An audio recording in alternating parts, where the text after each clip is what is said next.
إذا راك من الناس اللي يعطشوا بزاف في رمضان وتحس روحك ناشف من النهار الأول، يمكن الغلطة ماهيش في الصيام، الغلطة راهي في واش تاكل وتشرب بين المغرب والسحور. إذا حاب تصوم بلا عطش اسمع هذه النصائح. أول حاجة، لازم تشرب الماء بطريقة صحيحة، ماشي تشرب لتر كامل مرة واحدة. قسم الماء من الفطور حتى السحور وشرب تدريجيا. الهدف أنك تشرب لتر ونص حتى 2 لترات حسب الجسم ديالك. ثاني حاجة، نقص الملح، ما لازمش تاكل بزاف حاجة ملحة كيما الشيبس، الزيتون، المخللات، المكسرات الملحة، باسكو كي تاكل حاجة ملحة اوتوماتيكمون غدوة من داك راك رايح تعطش بزاف في النهار.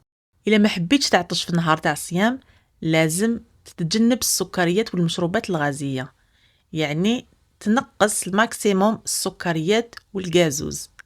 دير في بالك باللي الحلويات والعصائر يطلعوا السكر، دونك كل ما تاكل حاجة حلوة الكور ديالك يولي يعطش تحوس تشرب اكثر. رابع حاجة، لازم عليك تخير السحور ذكي.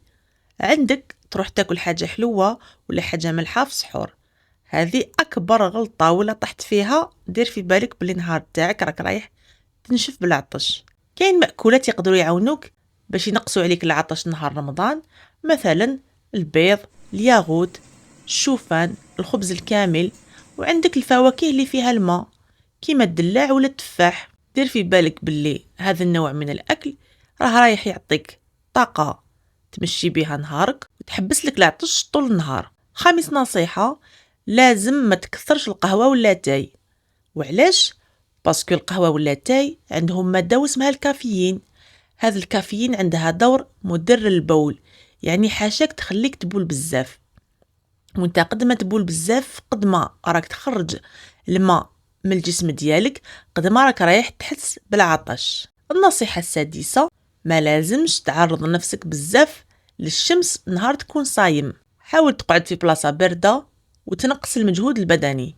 وفي الأخير، إذا عندك مرض مزمن مثل السكري ولا لا ولا مشاكل في الكلى لازم تستشير الطبيب ديالك باش تشوف اسكو تقدر تصوم ولا لا. ان شاء الله نصوموا كامل رمضان بالصحة والهنا، ونقول لكم تابعونا ان شاء الله تكون هناك سلسلة مخصصة لنصائح مفيدة لشهر رمضان.